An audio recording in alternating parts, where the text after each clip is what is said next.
नमस्कार. तोडकर संजीवनी आरोग्य विषयक कार्यक्रमामध्ये सगळ्यांचं मनापासून स्वागत करते. मी डॉक्टर मृण्मयी भजक. निसर्गोपचार ही खरं तर भारताची संस्कृती आहे, पण त्याच्यापासून आपण दूर होत चाललेलो आहोत.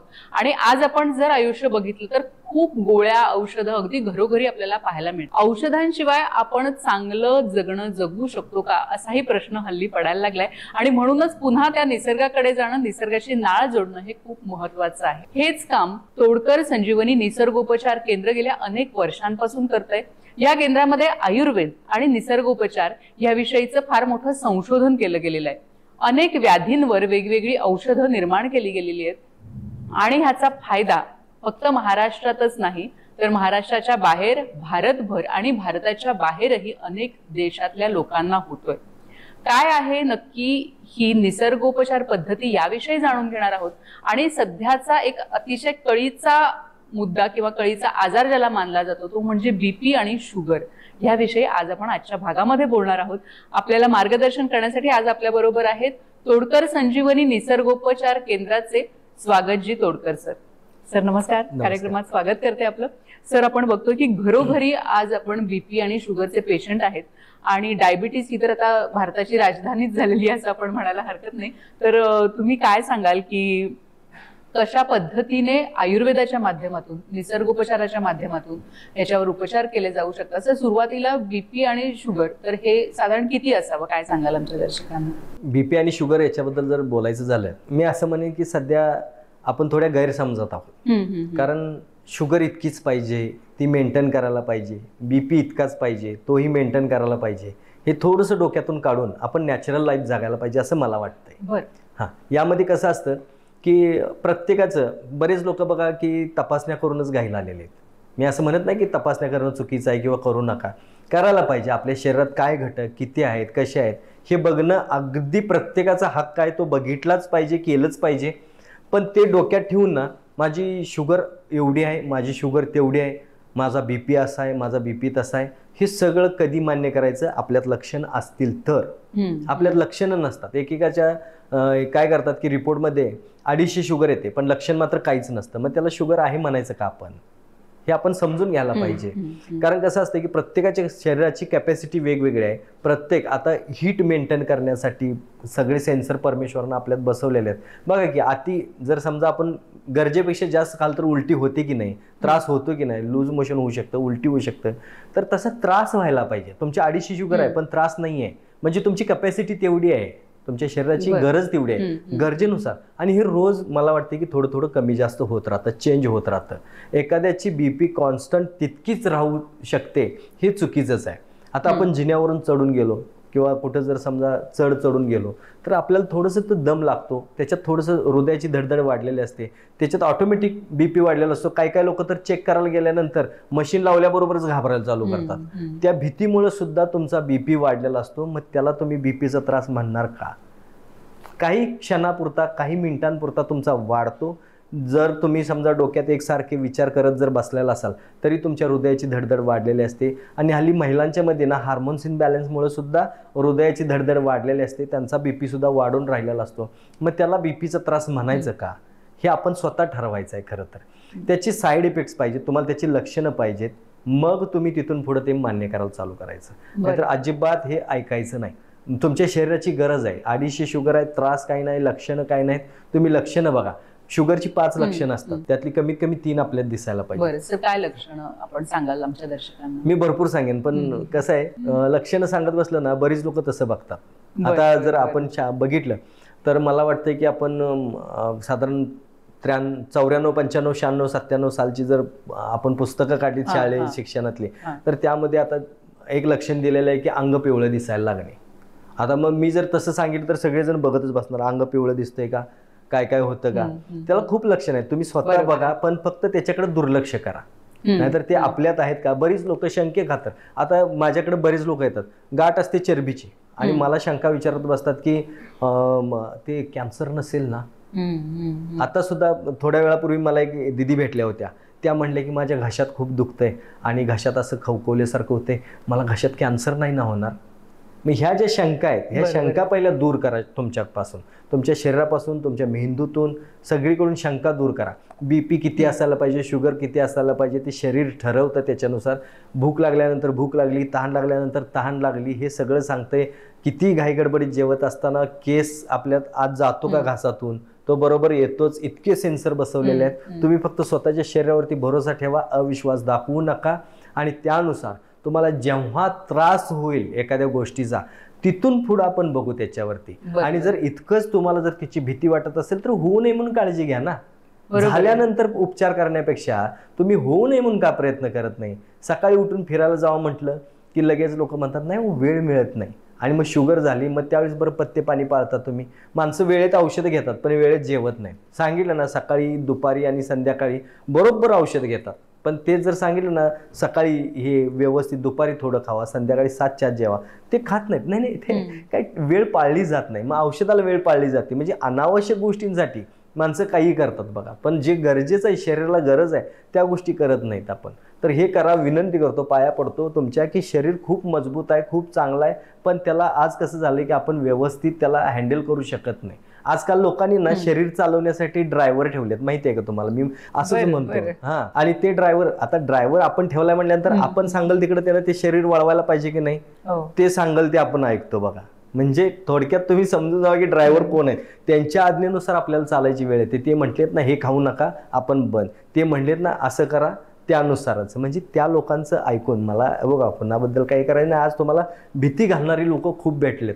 आज जर बघायला गेलं तर भीती घालणार आहे. आणि ते बाय 1 गेट 1 फ्री देतात लोक, जी भीती घालणारी. चांगले लोक सुद्धा ह्या समाजात खूप आहेत. खूप डॉक्टर माझ्या ओळखीचे आहेत जे खूप छान प्रकारे हँडल करतात, खूप छान सांगतात. तेही सांगत असतात की तुम्ही अजिबात घाबरू नका या गोष्टींना.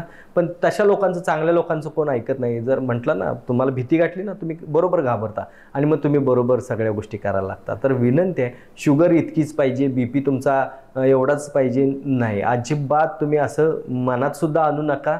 तुमच्या शरीराच्या ज्या रचना आहे, शरीराची जी गरज आहे त्यानुसार सगळं, हृदयाची धडधड वाढलेली असते. आता जिना चढल्यानंतर दम लागतो म्हणजे काय असते की ऑक्सिजनची मात्रा आपल्याला गरज असते ना, एनर्जीची गरज असते. पुढे अजून चालायचं असेल तर एनर्जीची गरज असते, ऑक्सिजन वाढला पाहिजे. मग त्यासाठी तुमच्या हृदयाची धडधड वाढली पाहिजे, श्वास घेण्याची प्रक्रिया जोरात व्हायला पाहिजे, तर तो ऑक्सिजन पुरणार, तर तुमच्या शरीराला एनर्जी येणार आणि तर तुम्ही तो जिना चढून जाऊ शकता. हे शरीर नॅचरल पद्धतीनं काम करत असतं. आता आपल्याला कसं आहे की न दम लागतात जायला पाहिजे असं वाटलं तर मग त्यासाठी एकच गोष्ट करावी लागेल, तो म्हणजे सराव. तुम्हाला रोज त्या जिन्यावरून 10 वेळा खालवर करा, तुम्हाला बघा हळूहळू दम लागायचा बंद होऊन जाईल. पण हे आपल्याला करणं गरजेचं आहे. प्रॅक्टिसमध्ये शरीर ठेवा. तुम्ही काय करता की तुम्ही शरीर आरामात ठेवता. गादीवर बसायला देणे, सोफ्यावर बसायला देणे, गादीवर झोपणे, बरंच काय काय काय काय करतो आपण. गाडीत सुद्धा किती आरामदायी गाडी असेल तेवढं बघतो. 2 व्हीलरवरती सुद्धा हल्ली लोक प्रवास कमी करायला 4 व्हीलर घेतात आणि त्यातून रिलॅक्स जातात. जावा, 4 व्हीलर चांगल्यातली घ्या, 2 व्हीलर सुद्धा चांगल्यातली घ्या, सगळं करा. पण त्या शरीराला रोजचा व्यायाम द्या. व्यायाम दिला तर BP, शुगर तुम्हाला काही करू शकत नाही. मेंटेन ठेवणं म्हणजे काय आहे, जोपर्यंत त्रास होत नाही तोपर्यंत न बघणे. जेव्हा त्रास होईल त्यावेळेस तोडकर संजीवनी आहे, YouTube चॅनल आहे माझं, त्याच्यावरती भरपूर इलाज दिलेले आहेत, ते बघा, त्या पद्धतीनं करा. आणि होऊ नये म्हणून जास्त प्रयत्न करा. आणि जर ते करायचं असेल तर एकदा तोडकर संजीवनीमध्ये आमच्या या. आम्ही असे ट्रेनिंग प्रोग्राम घेतो की तुमचं शरीर तुम्ही कशा पद्धतीनं चांगलं ठेवलं पाहिजे, ह्याच्यातून आम्ही ट्रेनिंग प्रोग्राम, आणि खूप कमी खर्चात. आम्ही असं काय त्या ट्रेनिंग प्रोग्रामचं असं जास्त हे करत नाही. 1 दिवसामध्ये आम्ही तुम्हाला सांगतो की ह्या पद्धतीनं गेला तर तुम्ही 100 वर्षे निरोगी राहू शकता. आणि आज मी ते फॉलो करतोय, मला त्याचा फायदा माहिती आहे, काय आणि काय नाही ते. प्रत्येकजण मला विचारते की तुम्ही काय करता, मी काय करतो ते तुम्हाला सांगतोय, पण त्या 1 दिवसाच्या ट्रेनिंग प्रोग्राममध्ये. आणि तुम्ही तसं केला तर तुम्ही छान दिसू शकता, सुंदर दिसू शकता, अगदी केसांपासून ते पायाच्या नखापर्यंत खूप छान. आणि लो मेंटेनन्समध्ये शरीर चालतं, खूप कमी खर्चात. पिझ्झा बर्गर खाल्ल्यानंतरच आपल्याला ताकद येते असं नाही हो. भाकरी खाल्ल्यानंतर जे येते ती 10 पिझ्झा बर्गर खाल्ल्यानंतर येत नाही, हे आपल्याला माहिती आहे ना. नक्कीच. तर त्या गोष्टी केल्या पाहिजेत आपण. नक्कीच. आणि सरांनी जसं सांगितलं की 1 दिवसाचं ट्रेनिंग, आपण अनेक गोष्टींचं ट्रेनिंग घेत असतो, पण आपलंच शरीर हे कशा पद्धतीने आपण वापरलं पाहिजे आणि कशा पद्धतीने दीर्घायुषी, शतायुषी आणि आरोग्य संपन्न जीवन आपल्याला जगता येईल, ह्याविषयीचं हे ट्रेनिंग आहे. खरं तर आणखीही आपल्याला बरीच माहिती घ्यायची आहे BP आणि शुगर या 2 विषयाबद्दल. आता वेळ झाली एका छोट्याशा विश्रांतीची. परत येतो एका छोट्याशा ब्रेक नंतर.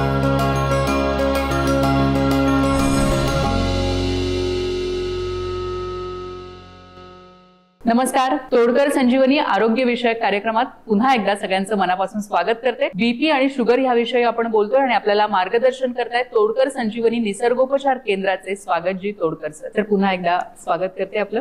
आणि तुम्ही मगाशी सांगितलं की बीपी आणि शुगर ह्याच्याबद्दल, आणि खरोखर अतिशय महत्वाचं असं सांगितलं तुम्ही.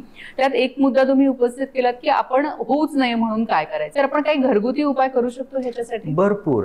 सगळ्यात महत्वाचं म्हणजे की शंका दूर करणे स्वतःच्या शरीराबद्दल, स्वतःच्या शरीराला आरामात ठेवणे बंद करणे, त्याला थोडं चालायला लावलं पाहिजे, त्याला थोडं कष्ट लावले पाहिजेत. जितकं तुम्ही परमेश्वराने शरीर हे तुम्हाला कसं आहे की आत्म्याला वापरण्यासाठी एक दिलेला तो पार्ट आहे आणि तो आपण जर समजा स्वच्छ ठेवायचा असेल तर तो केला पाहिजे. वर्षातून एकदा तरी किमान आपण बॉडी सर्व्हिसिंग केलं पाहिजे. बरेच लोक कसं आहे की बॉडी सर्व्हिसिंग करत नाही, मग ते कचरा साठत जातो, मग साठत गेलं की मग त्याच्यातून परत दम लागणे, दम लागल्यानंतर आपल्याला वाटतं की आता मला बीपीचा त्रास झाला, पित्त वाढत जातं. पित्त वाढल्यानंतर सुद्धा असं वाटतं की आपल्याला पित्ताचे आणि मला वाटतं की हृदयात दुखणं, ब्लॉकेज, अमुक तमुक हे आहेत ना, ह्यांचे सिम्पटम्स आहेत, लक्षण आहेत, ते जवळपास सेमच आहेत. पित्त झाल्यानंतर सुद्धा जास्त ॲसिडिटी झाली की आपल्याला बघा की छातीत चमक येते. मग आपल्याला वाटतं की माझ्या छातीत दुखायला लागले, बहुतेक ब्लॉकेजेस आहेत, अमुक आहे तमुक आहे. पित्त जर तुम्ही व्यवस्थित मेंटेन ठेवलं तर सगळं होतं. आणि शरीरात वात, शंका यायला लागतात, हा काय होतं का, मला अटॅक येतो का, मरतो का, काही नाही हो, शरीर मजबूत आहे. मला सांगा पहिल्याच झटक्यात मेलेली किती लोक आहेत सांगा बरं. एकदाच अटॅक आला मला, काय 3-3, 4-4 अटॅक आले तरी आहेत ना जिवंत अजून. त्यामुळे घाबरू नका. मानसिकता पाहिजे हो. तुमचं कसं आहे की तुमच्या मेंदूतूनच तुम्हाला स्ट्रॉंगनेस आला पाहिजे, हृदयातून तुम्ही स्ट्रॉंग असला पाहिजे. हृदय कमजोर असेल ना तर तुम्ही नुसतं घाबरूनच मरणार. आणि हे आपण बघितलंय, कोविडमध्ये बघितलंय. गव्हर्नमेंट सांगत होतं, सरकार सांगतंय घाबरू नका, पण भिवून मेलीत लोक नुसतं. खरं म्हणजे ही भीती हे खूप महत्वाचं कारण आहे. सर आपण म्हणतो की बीपी शूट झालं किंवा शुगर शूट झालं तर अशा वेळी काय करायचं आपण? पहिली गोष्ट म्हणजे साप चावल्यानंतर कसं की माणसाने रिलॅक्स राहायचं असतं बघा. साप चावला ह्या भीतीनं लोक जास्त मरतात. सापाचं विष नंतर चढतं आणि अगोदर आपण भीतीनंच मरतो. तर ह्याच्यात सुद्धा शूट झाल्यानंतर पहिलं स्वतःला कूल ठेवणं गरजेचं आहे, शांत ठेवणं आणि मनात एकच विचार आणणे की मला काही होऊ शकत नाही, घाबरणे नाही. या जर सिच्युएशनला तुम्ही जर घाबरलात ना, मला काहीतरी होतंय, आता मी मरतोय, लोकांना यमच समोर दिसायला, तर हे थोडंसं बंद करा. एवढं कमजोर होऊ नका. मला जिवंत राहायचं आहे, मला काय होऊ शकत नाही, आय एम कूल म्हणायचं, शांत राहायला बसायचं, शांत बघायचं. जेवढं तुम्ही शांत राहाल, अटॅक आल्यानंतर तुम्हाला वाटते ना की शूट झालं, हे झालं, शुगर शूट झाली, बीपी शूट. शुगर शूट झाल्यानंतर काय होतं सांगा बरं? असं कुणालाच माहित नाही. शुगर शूट झाली म्हणतात. हे कधी रिपोर्ट बघितल्यानंतर कळते की आपल्याला शुगर शूट झाली. म्हणजे काय झालं नेमकं, तुमच्या शरीरात काय बदल घडले का, काय झालं का? रिपोर्ट बघितल्यानंतर लोक घाबरायला चालू करतात आणि त्याच्यानंतर मग उपचार चालू करतात. उपचार अगोदरच करायचे असतील, तोडकर संजीवनीमध्ये ट्रेनिंग आहे. तुम्हाला परत एकदा विनंती करतो की तुम्ही अशा सिच्युएशनमध्ये, तुम्ही असा किंवा तुमच्या घरचे असोत, अन्य कोण असोत, आपण कुठले बिझनेससाठी कशासाठी वेगवेगळे ट्रेनिंग घेतो बघा, त्याचा उपयोग काहीच होत नाही. पण तुम्हाला जर तुमच्या शरीराची योग्य माहिती घ्यायची असेल, तुम्हाला तुमचं शरीर जर निरोगी ठेवायचं असेल तर माझ्या इथं असे ट्रेनिंग प्रोग्राम होतात. 1 दिवसामध्ये तुम्हाला फुल म्हणजे कसं काय केलं पाहिजे. आणि अशा सिच्युएशनला तुम्ही असा किंवा आजूबाजूला शेजारी पाजारी जरी कोणाला काय झालं तर ज्या पद्धतीनं आपण ट्रीट करतो त्या पद्धतीनं आपण प्रथम उपचार म्हणतो ज्याला, तर असं करून तुम्ही त्यांनाही दिलासा देऊ शकता, आधार देऊ शकता आणि तुम्ही त्यांनाही जिवंत ठेवू शकता, जीवदान देऊ शकता आणि स्वतःही जिवंत राहू शकता. फक्त हे घाबरणे नाही. आणि बऱ्याच गोष्टीतून आपण घाबरूनच मरतो. बीपी शुगर, हे बीपी म्हणजे भीती आणि बीपी हे एकाच नाण्याच्या 2 बाजू आहेत. आणि बीपी शुगर जर म्हणलात तर buy 1 get 1 free. BP check करायला गेलात तुम्ही शुगर घेऊन येता आणि शुगर चेक करायला गेला तुम्ही बीपीचं पण घेऊन येता. तर हे कुठलंही शरीर म्हणजे कुठला मॉल नाही आहे आणि त्यामध्ये कुठल्या स्कीमा लावलेल्या नाही आहेत. माझं बोलणं थोडंसं माफ करा, कोल्हापुरी येतं, पण इतकी वर्ष झालं मी लोकांना सांगतोय. परत एकदा कळकळीची विनंती आहे, घाबरू नका, आम्ही आहोत तुमच्या सोबत. बस. तर तुम्ही एक खूप महत्वाचं सांगितलं की ट्रेनिंग दिलं जातं. तर साधारण किती वयापासून हे ट्रेनिंग दिलं जातं इथे? अगदी आपल्याला जर समजा तसं जर असेल तर मला तर असं वाटतं की हे शालेय अभ्यासक्रमातच हे सगळं असायला पाहिजे. माझं खूप ठाम मत आहे की अशा पद्धतीनं तुम्ही हे जे काय आहे तर ते शाळेतूनच लोकांना शिकवलं गेलं पाहिजे, मुलांना, लहान मुलांना शिकवलं गेलं पाहिजे, जेणेकरून ते 100 वर्ष निरोगी आणि भक्कम भारत देश करायचा असेल तर हे शाळेतूनच व्हायला पाहिजे. पण अगदीच काय माझ्या इथं जरी आले तर अगदी 15-16 वर्षाच्या मुलांपासून, म्हणजे ज्यांना समजते चांगलं व्यवस्थित कळते, 15-16 वर्षाच्या मुलांपासून ते अगदी वयोवृद्धांपर्यंत माझ्याकडे भरपूर लोक येतात. 80-85 वर्षापर्यंतचे लोक येतात. त्यांना सुद्धा बघा किती 85 वयाचे लोक सुद्धा अजून जगण्याची उमेद सोडलेली नाही, ते सुद्धा माझ्याकडे ट्रेनिंगला येतात. म्हणतात सेंच्युरी मारणार. अशा हिमतीत आपण जगलो पाहिजे. आणि होते हो, काय एवढं अवघड नाही. खरंच आहे. पण सर, जर कोणाला बीपी शुगर झालेला आहे, अनेक वर्षांपासून ट्रीटमेंट घेत आहेत, तर अशा लोकांसाठी आपण निसर्गोपचार किंवा आयुर्वेदाच्या माध्यमातून तोडकर संजीवनीमध्ये कशा पद्धतीची ट्रीटमेंट? आम्ही त्यांना कुंभक करायला शिकवतो. इथं कशा पद्धतीनं करायचं मी युट्यूबवरती सांगितलेलं. कुंभक करायचं त्या पद्धतीनं तुम्ही वेलची खाल्ली पाहिजेत, जेणेकरून ॲसिडिटी कमी व्हायला पाहिजे. त्यानुसार वेलची खायची. रात्री झोपताना जिरा काढायचा, जिरा आणि ओवा याचा काढा करून प्यायचा. आणि सकाळी उठल्यानंतर कोटा साफ ठेवण्याचा प्रयत्न करायचा. जास्त प्रेशर द्यायचं नाही. कोटा विदाऊट प्रेशर साफ व्हायला पाहिजे. वर्षातून एकदा बॉडी सर्व्हिसिंग हे व्हायलाच पाहिजे. कारण कोट्यातच जर समजा कचरा साठलेला असेल, तो जर आपण स्वच्छ नाही केला, गाडीचं ऑइल बदली करतात तसं बॉडीचंही तुमच्या सगळं सर्व्हिसिंग ऑइल बदली करून घ्यायला पाहिजे. आणि ते वर्षातून एकदा करावं लागतं. आणि त्यात आमचं सुजीवनी लिक्विड म्हणून आहे, हे एकदम परफेक्ट काम करतं. तुमचा बीपी शुगर जर तुम्हाला नॉर्मल ठेवायचा असेल तर तुम्ही नक्की याचा विचार करू शकता आणि नक्की घेऊ शकता.